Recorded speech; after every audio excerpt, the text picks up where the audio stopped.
Hi everyone, I'm Dr. Ramani. Now, we get numerous questions from people who know that their narcissistic partner or that they themselves come from a family that feels like a really messy, abusive reality show.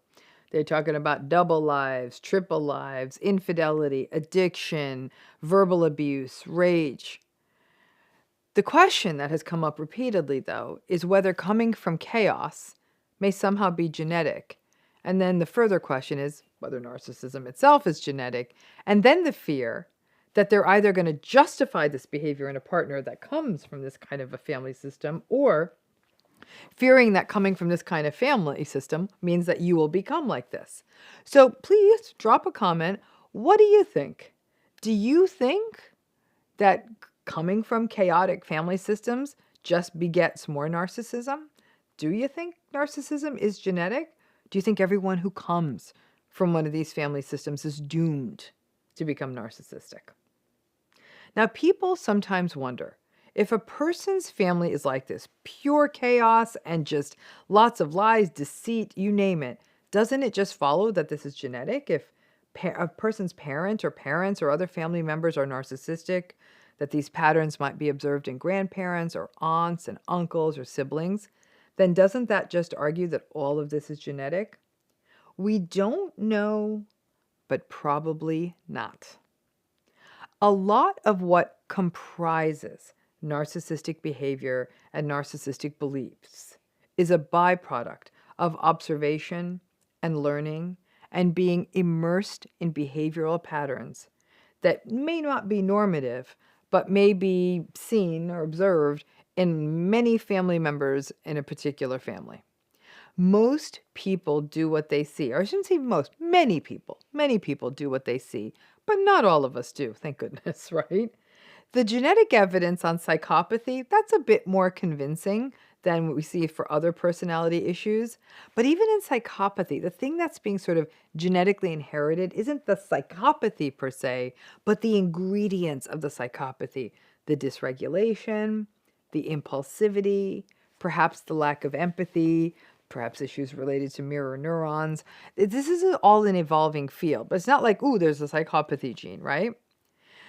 The genetic versus the environmental issues get mixed up again when we consider other co-occurring mental health and mental illness issues, patterns that we often see co-occur with narcissistic personalities. So this could be things like the presence of mood disorders, such as depression and bipolar disorder and addiction.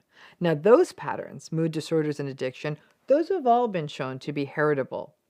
And when you have these parallel patterns, that they're parallel to personality issues like dysregulated behavior, impulsivity, variable empathy, and then other patterns like denial, problems with self-awareness. When you have this big mishmash of major mental illness and these personality issues, teasing all of this out becomes really, really difficult because there's just lots of chaos, right?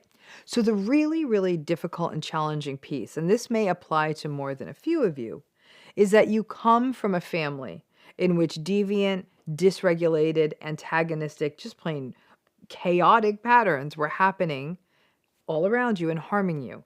And you didn't take that path, or your siblings didn't. You actually you didn't end up making your own family that's chaotic and all of that, but instead you ended up as an empathic, productive, well-regulated adult. Though I will say that many people who originate from chaotic families, if they don't become chaotic themselves, they end up quite anxious as adults. Now, a narcissistic family system or a psychopathic family system sort of has its own weather, right? It has its own culture. This may look different in different families, right? In different families, we might see families where rules are regularly broken, even laws might be regularly broken. Oppositionality and just saying no is tolerated. Behaviors such as infidelity or lying are observed across multiple family members. Physical abuse or violence may occur regularly.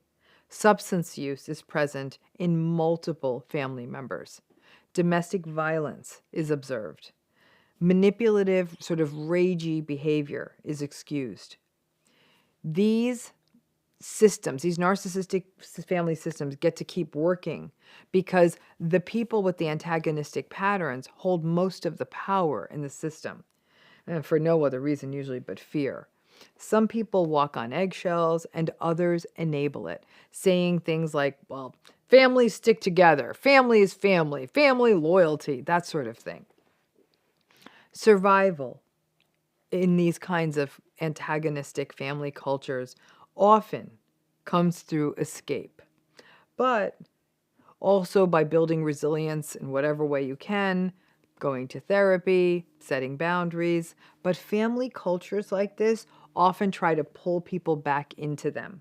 And if you manage to escape and create a healthier life outside of that chaotic family system that you came from, then pulling you back through guilt is a very common play in these families, with family members, the enablers, and the narcissists asking for money or a place to stay, and that you somehow owe continuing to give to the family system. Another thing happens in antagonistic family systems. In many cases, there's basically nobody minding the store, meaning that children in the environment are not kept safe. That can be things like routines and schedules and expectations are lacking. And even if there is a kind person in this chaotic family system, they are often living in fear or trauma or stress, and they can't adequately caregive the children. And exposure to these environments can really disrupt attachment processes. In some cases, this chaos results in what are called traumatogenic or unsafe environments in which strangers or unsafe people who are part of the system are then able to easily enter into these environments, may even prey upon children in these environments again, because the chaos means that nobody is keeping an eye out for the vulnerable people in the system. And then, as you can imagine, some children at risk, because of being in that risky environment in their family, they may be more vulnerable to trauma even outside of the home and may not have someone monitoring their safety and accountability as they get older, middle school, adolescence, that kind of thing. These are children who may then be more vulnerable to engaging in experimental drug use, largely because it's probably happening in the family. They may run away, they may not do as well in school, they may act out in school. So the legacies created by these dysfunctional, abusive, narcissistic, antagonistic environments radiate outward and harm the people who are born into them. Sometimes these patterns replicate across generations.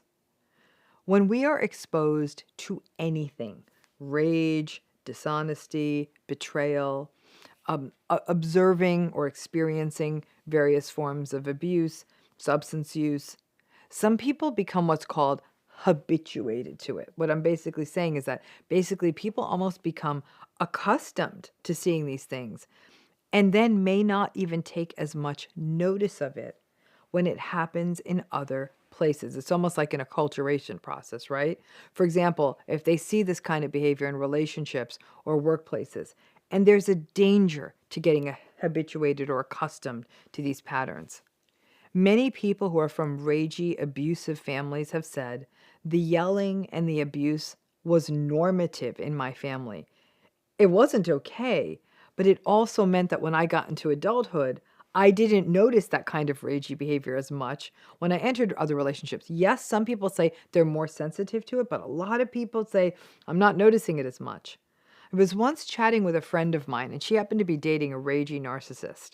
I asked her as gently as I could, doesn't his yelling scare you? Because I got to tell you, it scared the hell out of me.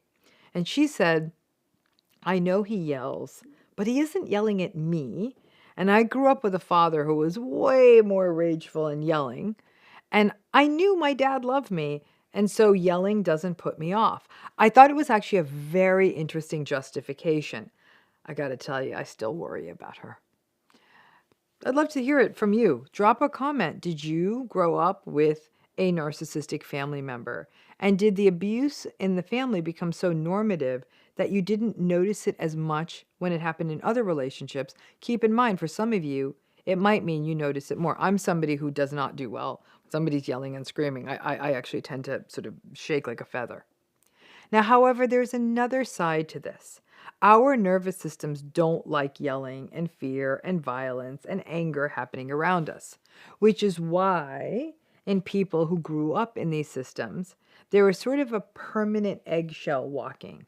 It's the hypervigilance and the hyperarousal that's observed in people who have long-term traumatic stress reactions. There's a sort of a jumpiness, a discomfort, an anxiety at saying and doing the wrong thing, and a tendency for self-blame. Even when a person is in a calm and safe environment, the hypervigilance and that sort of jitteriness persists. And in the world of narcissistic abuse, this can get this can get complicated in multiple ways.